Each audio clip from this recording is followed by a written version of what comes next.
Welcome to my YouTube channel. आज हम अपनी इस वीडियो के क्रम में आप लोगों को बताने की कोशिश करेंगे हेयर फॉल यानी कि बालों का झड़ना। वैसे तो थोड़ा थोड़ा बालों का झड़ना नेचुरली है। अगर किसी बंदे के अगर हल्के फुल्के बाल झड़ते हैं तो क्या है, ये एक नेचुरल प्रोसेस है। ये झड़ते हैं क्योंकि इसके स्थान पर नए बाल आते हैं।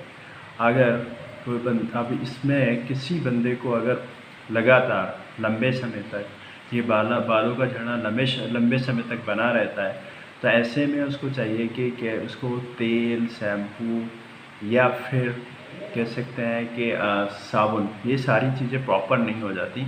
फिर उसको चाहिए कि वो स्पेसिफिक ट्रीटमेंट अपना हेयर फॉल के लिए रखे। और साथ ही साथ में हम बताने की कोशिश करेंगे फिर हमें उसकी प्रकृति, उसकी आयु, उसका कारण, उसका लाइफ स्टाइल, उसकी फूड हैबिट, इन सब पर विचार करके हमें प्रॉपर ट्रीटमेंट करने की आवश्यकता है। इसी क्रम में हम बताएंगे बहुत सारे घरेलू उपाय भी हैं। घरेलू उपाय हम क्या क्या कर सकते हैं, बालों को धोने के लिए क्या क्या सावधानियां बरतनी चाहिए। अधिक जानकारी के लिए हम इस वीडियो में आपको बताएंगे। आपसे रिक्वेस्ट है कि आप हमारे चैनल पर अगर नए हैं तो हमारा चैनल सब्सक्राइब ज़रूर करें। आयुर्वेद के अनुसार स्वस्थ बालों के लक्षणों का अब हम स्टेप बाय स्टेप वर्णन करेंगे। आयुर्वेद के अनुसार स्वस्थ बालों के लक्षण क्या हो सकते हैं। जो बागभट्ट हैं, आचार्य बागभट्ट में अष्टांग हृदय के शारीर स्थान में शुद्धायुक्त लक्षण शरीर के वर्णन में उन्होंने उत्तम केश का वर्णन किया है। उन्होंने उत्तम केश यानी कि अच्छे केश के लिए किन के लिए बोला गया है कि अच्छे केश की बात करें जिनके बाल चिकने हों, मुलायम हो, लंबे हों, जड़ें अलग अलग हों, मजबूत हों, देखने में सुंदर हों, काले हों। तो उन बालों के लिए बताया गया है कि वो अच्छे केश हैं। हर व्यक्ति की प्रकृति अलग अलग होती है। प्रकृति के हिसाब से भी अगर हम बात करें तो हर एक बॉडी के अंदर, हर एक ह्यूमन बॉडी के अंदर बात, पित्त, कफ तीनों दोष जो है साम्य अवस्था में अगर रहें तो कह सकते हैं। वैसे हर एक में प्रोमिनेंट, अगर किसी एक दोष की भी प्रोमिनेंट अगर बात करें प्रकृति की, तो प्रकृति बात, पित्त, कफ, यहीं से प्रकृति का जो है कह सकते हैं कि इरिटेशन होता है। जैसे एक दोष से बड़ा है, कोई बात प्रकृति का बंदा है, कोई पित्त प्रकृति का बंदा है, कोई कफ का है, या एक से अधिक दोष, दो दोष जो है एक या दो दोष के मिश्रण से ही जो है वो प्रकृति जो है एक दोष ज़्यादा है तो दूसरा थोड़ा सा कम, तीसरा उससे कम। तो ऐसे में जो दोष सबसे ज़्यादा प्रोमिनेंट होगा उसी दोष यानी कि उसी को उसी प्रकृति का नाम दे देंगे। अब जिन व्यक्तियों में शरीर में बात दोष खासकर प्रोमिनेंट बड़ा रहता है, उनके शरीर में बात के कारण जो है रूक्षता आ जाती है, खुरदरापन आ जाता है, जिसकी वजह से जो खासकर बात प्रकृति के लोग होते हैं उनमें बालों का झड़ना ज़्यादा पाया जाता है, यानी कि बाल उनके ज़्यादा झड़ते हैं। तो ऐसे में हमें चाहिए कि जो बात प्रकृति के लोग हैं वो बात वर्धक आहार विहार का कम से कम इस्तेमाल करें। फिर बात आती है पित्त प्रकृति के। पित्त प्रकृति के लोगों में भी बाल जो हैं वो मोस्टली देखेंगे झड़ने के लिए झड़ते हैं, और उनके बाल भी जो है हल्के, पतले और सुनहरे रंग के होते हैं, और इनमें बालों का झड़ना अक्सर देखा जाता है। साथ ही साथ में बालों का सफ़ेद होना भी कॉमन चीज़ है। फिर बात करते हैं कफ प्रकृति। कफ प्रकृति वाले जो लोग होते हैं उनके जो हेयर्स हैं वो बहुत ज़्यादा घने होंगे, काले होंगे, देखने में अच्छे लगेंगे, बहुत ज़्यादा सुंदर लगेंगे, और ऐसे लोगों के जो बाल हैं वो गिरने की जो कंडीशन है वो बहुत कम मिलेगी। तो उम्र के अनुसार भी हम देख सकते हैं कि जो बात और पित्त और कफ है उन तीनों का जो है वो उतार चढ़ाव हमें मिलता रहेगा। जैसे हम देखते हैं बाल्यावस्था। बाल्यावस्था मीन्स 0 से यानी कि जन्म से 16 साल तक की जो वर्ष की अवस्था है वो बाल्यावस्था में आती है। बाल्यावस्था में क्या रहता है कि उसमें कफ दोष प्रधान रहता है। बॉडी में कफ दोष होने की वजह से क्या है कि जो बाल हैं वो घने मिलेंगे, काले मिलेंगे, लंबे मिलेंगे और अच्छे मिलेंगे। अब इसी तरीके से अगर हम बात करें कि जो युवावस्था है, युवावस्था में जो पित्त दोष जो है वो डोमिनेंट रहता है, तो डोमिनेंस पित्त दोष की यानी कि अधिकता रहती है। तो ऐसे में अगर कोई व्यक्ति जो है अपना आहार विहार भी जो है वो पित्तवर्धक अगर रखता है तो ऐसे में क्या है, उसका पित्त बढ़ जाएगा, और पित्त बढ़ने की वजह से क्या है, जो हेयर फॉल की जो कंडीशन है वो ज़्यादा आ जाएगी, यानी कि हेयर फॉल का जो रहेगा वो ज़्यादा रहेगा। तो ऐसे में हमें चाहिए कि जो पित्त यानी कि जो युवावस्था वाले जो लोग हैं वो यानी कि पित्तवर्धक आहार विहार का कम इस्तेमाल करेंगे। इसके लिए जो है हमें पित्तवर्धक आहार विहार अगर हम रखेंगे तो उससे बालों के झड़ने में कमी आएगी। फिर उसके बाद अगर हम बात करेंगे वृद्धावस्था में क्या है, यानी कि बाल दोष का प्रोमिनेंट रहता है। जैसे कि हमने बताया, बाल दोष की प्रकृति वाले जो लोग होते हैं या बाल दोष बड़े होने की वजह से उनके जो हेयर फॉल्स हैं, यानी कि जो बालों का झड़ना है वो ज़्यादा रहेगा। तो ऐसे में जो वृद्धावस्था में है उनके बालों को हम देखेंगे, उनके बालों में रूखापन और उनको जो है झड़ने की जो है वो ज़्यादा मिलेगा। फिर ऋतुओं के अनुसार भी हम देखेंगे, वात पित्त कफ ये तीनों जो हैं वो जो है समय समय पे जो है बढ़े हुए और घटे हुए मिलेंगे। जैसे हम बात करेंगे, यानी कि जैसे वर्षा ऋतु में जो है वो वात दोष जो है बढ़ जाता है शरीर में। वर्षा ऋतु में वात दोष शरीर में बढ़ जाएगा। अगर ऐसे में वात दोष बढ़ा हुआ है और साथ ही साथ में हम वातवर्धक आहार विहार लेंगे तो ऐसे में हम देखते हैं कि खासकर बरसात के दिनों में हेयर फॉल की कंडीशंस, हेयर फॉल की जो स्थिति है वो ज़्यादा देखने को मिलती है। तो ऐसे में हमें चाहिए कि अपने वात दोष को जो है सबसाइड करने के लिए वो वात शामक आहार विहार का इस्तेमाल करें तो ज़्यादा अच्छा रहेगा। फिर बात करते हैं कि पित्त दोष में खासकर जो शरद ऋतु रहती है, जो सितंबर अक्टूबर मंथ का रहता है, उस समय हमारे शरीर का दोष जो है वो बढ़ गया होता है। शरीर में जो पित्त दोष है वो बढ़ गया होता है। तो ऐसे में हमें चाहिए कि जो है वो जो है दोष बढ़ा रहता है, और बढ़ने से जो है क्या है, उसका जो खान पान है वो पित्त शामक रहना चाहिए। जब पित्त शामक रहेगा, तो उसके हेयर फॉल्स की जो कंडीशंस है वो कम रहेगी। आयुर्वेद में और भी जो खाने पीने में जो बताया गया है सभी कारण से बढ़ सकता है, जैसे पित्त खान पान की वजह से भी हो सकता है। और फिर हम बात करेंगे आयुर्वेद में जो ऋतुचर्या का जो खासकर वर्णन किया गया है, ऋतुचर्या है, दिनचर्या है, रात्रिचर्या है ना, इन सभी को अपनी डेली रूटीन यानी कि डेली लाइफ में हमें लाना बहुत ज़रूरी हो जाता है। तो ऐसे में हमें चाहिए कि हमें डेली रूटीन में ऋतुचर्या, दिनचर्या और रात्रिचर्या, इन सभी को डेली रूटीन में ला करके अपने आप को जो है इन हेयर फॉल जैसी कंडीशंस को, यानी कि अपनी हेल्दी लाइफ बना करके और अपने दोषों को साम्य करके, यानी कि दोषों को समान अवस्था में रख करके, वात पित्त कफ तीनों को साम्य अवस्था में रख करके हम जो है अपने स्वास्थ्य को और अपने हेयर फॉल जैसी प्रॉब्लम्स को जो है इस तरीके से भी हम मेंटेन कर सकते हैं।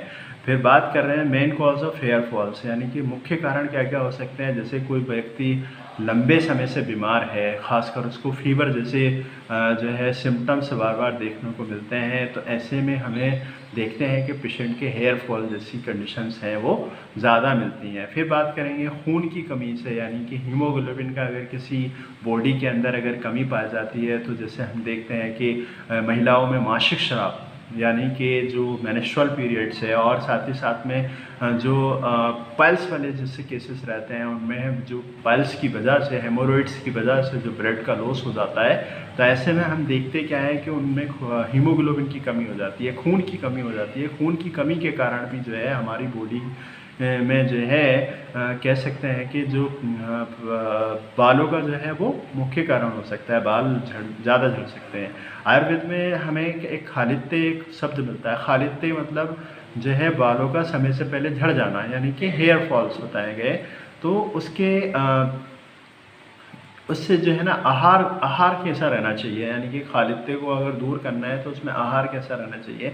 बिफोर द फर्स्ट हमें सबसे पहले तो अपनी जाट रगनी, यानी कि जो सभी प्रकार के खाने को डाइजेस्ट करती है, हमें चाहिए कि उसको सबसे पहले इम्प्रूव करना है। और साथ ही साथ में हमें जो अहितकर आहार हैं, जो हितकर आहार है, उनका हमें सेवन करना चाहिए।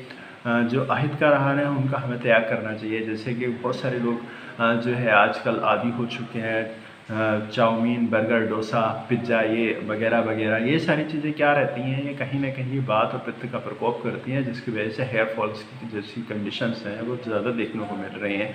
और साथ ही साथ में हम देखेंगे जैसे सप्त धातु है, सप्त धातु में एक कॉन्सेप्ट बताया गया है कि जैसे रस, रक्त, मांस, मेद, अस्थि, मज्जा, शुक्र, तो उसमें खासकर जो अस्थि धातु है, अस्थि धातु का जो है ऐसा आहार हमारा जो है रहना चाहिए कि हमें अस्थि धातु का निर्माण अच्छा हो। अस्थि धातु का निर्माण कैसे अच्छा होगा, जब तक उसके जो पूर्वोक्त जो धातुएं हैं जैसे रस, रक्त, मांस, मेद, यानी कि ये धातुएं जो है अगर अच्छी बनेंगी तो अस्थि धातु भी अच्छी बनेगी। यानी कि यहाँ पे बेसिक कॉन्सेप्ट यही है कि हम न्यूट्रिशन रिच डाइट को हम और बैलेंस्ड डाइट को या और आइडियल डाइट को यहाँ पे हम अटैच करेंगे।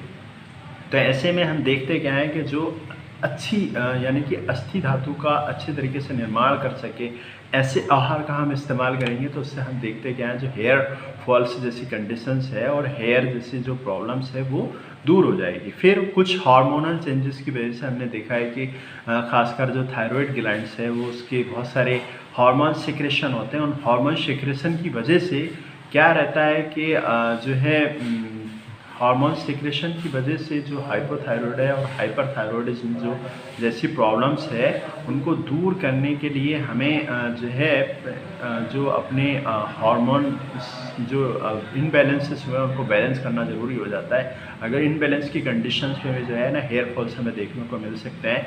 और फिर साथ ही साथ में हम बात करेंगे कि जो खासकर हम देखते हैं कि बहुत सारे जो चेंजेस रहते हैं जैसे जो मीनोपॉज वाली जो एज रहती है, मीनोपॉज पे भी आके जो है बंदे जो महिलाएं रहती हैं खासकर उनमें जो है हेयर फॉल्स जैसी कंडीशन मिल सकती है। फिर साथ में बात करेंगे एंजाइटी और डिप्रेशन वाले जो पेशेंट रहते हैं खासकर उनमें भी हम आप देखेंगे कि जैसे कोई पर्सन रात्रि जागरण ज़्यादा कर रहा है, दिन में अधिक सो रहा है, तो उनमें हेयर फॉल्स मिल सकता है। फैमिली प्रॉब्लम्स में देखा है कि जिनको फैमिली हिस्ट्री पहले से ही है तो उनमें गर्भ शोधन के लिए बोला गया है कि अगर ऐसे लोगों में अगर हेयर फॉल्स की कंडीशन है तो वो पहले ही आयुर्वेद में एक वर्णन किया गया है कि गर्भ का शोधन कैसे करें, तो वो उसको शोधन करके उन जैसी प्रॉब्लम्स को हम दूर कर सकते हैं। बालों में तेल लगाना चाहिए और ये और भी कारण हो सकते हैं। बालों में कंटिन्यू तेल लगाना है क्योंकि बालों में रूक्षता का कारण भी जो है बालों का गिरना हो सकता है, क्योंकि तेल लगाने से क्या है वो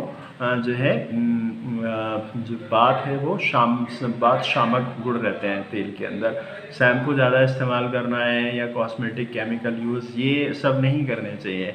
इनसे भी हेयर फॉल का मुख्य कारण कह सकते हैं कि ज़्यादा हाई केमिकल्स अगर कंसंट्रेशन किसी शैम्पू या किसी साबुन में बाकी रहता है या किसी तेल में रहता है तो वो भी कारण हो सकता है। गर्म पानी का इस्तेमाल हमें बिल्कुल नहीं करना चाहिए। सिर्फ जो गर्दन से ऊपर वाला एरिया है उसमें कभी गर्म पानी का इस्तेमाल नहीं करना चाहिए, क्योंकि हम देखते हैं क्या है कि जो इससे हेयर फॉल्स हैं वो डायलेटेड हो जाते हैं, जिसकी वजह से जो है हमें देखते हैं कि जो बालों की झड़ने की जो प्रोसेसिंग है वो तेज़ हो जाती है। बालों को स्वस्थ रखने के उपाय क्या कर सकते हैं, वैसे हम अपनी रसोई में भी देख सकते हैं, जैसे गोघृत है और नियमित देसी घी के जो देशी गाय का जो हमारा रहता है उसका हमें इस्तेमाल करना चाहिए। पित्तदोष को कम करने के लिए हमें इस सबसे श्रेष्ठ जो है औषध जो बताया है वो गोघृत ही बताया। फिर हमें तिल तेल का प्रयोग भी करना चाहिए। नारियल की चटनी बना करके हमें इस्तेमाल करना चाहिए। छुआरे का जो पाउडर रहता है ये हमें दूध के साथ मिला करके डेली पीने का विधान बताया गया है। इससे क्या है जो हेयर फॉल से जैसी प्रॉब्लम से दूर हो सकती हैं। गोंद के लड्डू हैं, गोंद के लड्डू खाने से भी हम कर सकते हैं। इन सभी चीज़ों को खाने से पहले हम अपनी जठराग्नि जो है सबसे पहले उस पर विचार कर लें। अगर जठराग्नि अच्छी है तभी हम इन सब चीज़ों का इस्तेमाल करेंगे। और साथ ही साथ में हम आगे बताने की कोशिश करेंगे कि जब हम आहार संबंधित अगर नियम की बात करेंगे तो उसमें जो षड रसात्मक जो आहार बताया गया उसमें खासकर जो मीठा कड़वा और कसाय जो रस है उससे क्या है वो पित्त और वात शामक है। पित्त और वात शामक है तो हमें अपने आहार में जो है पित्त और वात शामक आहार ही लेना है। पित्त और वात जो खासकर हेयर फॉल्स वाले जो पेशेंट रहते हैं उनको पित्त और वात शामक आहार लेना है।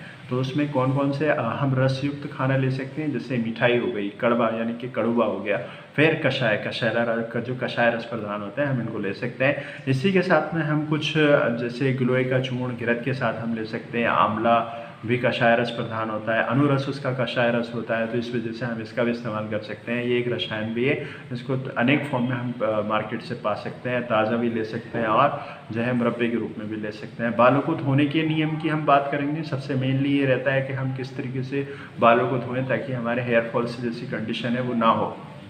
तो उसमें जो नेचुरल ड्रग्स बोले गए हैं, जैसे रीठा, सिकाकाई, संतरे की छाल और त्रिफला पाउडर, इन सबको समान मात्रा में मिक्स करके ये सब पाउडर फॉर्म में मिल जाते हैं। हम इन सारे लोग सबको 1 से 1.5 चम्मच हम ले करके और 1 से 2 चम्मच ले करके 1-1.5 गिलास यानी कि 2 गिलास अप्रोक्स जो है पानी में डाल के रात भर छोड़ देंगे।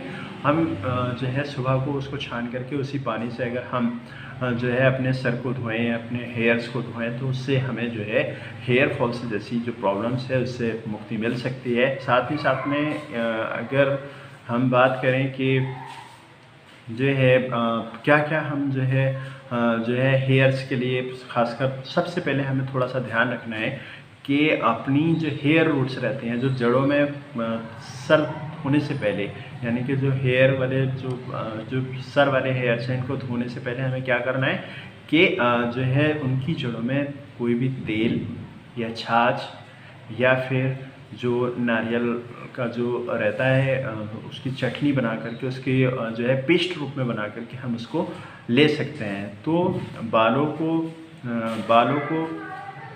को तेल जो है ना हमेशा लगाते रहना चाहिए, जड़ों में तेल लगातार रहता रहना चाहिए। शैम्पू की अगर हम बात करें तो शैम्पू डायरेक्टली नहीं लगाना चाहिए। शैम्पू कैसा लगाना है हमको, शैम्पू जो है पहले थोड़ा सा पानी में डाल लें, उसको घोल लें, फिर उसी तरीके से लगाएं। इससे क्या है, उसका जो केमिकल कंसंट्रेशन है वो कम लगेगा, यानी कि किसी भी लोकल सरफेस पे जाने से पहले वो अपनी जो उसकी जो एक्शन पोटेंशियल है, जो पावर है, वो थोड़ी बहुत कहीं ना कहीं कमी हो जाएगी। फिर हम बात करेंगे सबसे जो अच्छा उपाय बताया गया है आयुर्वेद में, वो है नस्से। नस्से जो है वो यानी कि शर का मार्ग बताया गया है। तो अब हमें चाहिए कि नित्य यानी कि नियमित रूप से जो है अणु तेल है या फिर गोघृत है या फिर षड इंद्रिय वर्धक जो तेल रहते हैं, हम इनका नित्य सेवन करेंगे।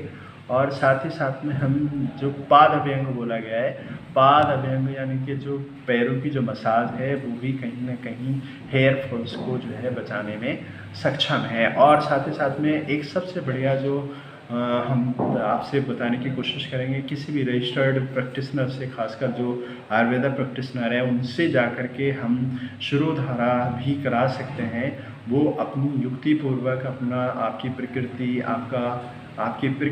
आपकी फूड हैबिट्स, आपकी आयु, आपके कारण और जो है आपके लाइफ स्टाइल को देखते हुए उस शिरोधारा को आपको प्रिस्क्राइब कराएंगे। हमें उम्मीद है आपको इस बालों की झड़ने जैसी समस्या से आपको बहुत सारे डाउट क्लियर हो गए होंगे। अगर आपके मन में कोई डाउट रहता है तो आपसे रिक्वेस्ट है कि आप हमारे चैनल को सब्सक्राइब करें और साथ में कमेंट्स में जाके अपनी जो है एसक्यूज़ को लिख सकते हैं, अपने कमेंट्स कर सकते हैं, अपना सुझाव दे सकते हैं। Thank you so much watching this video. All the best.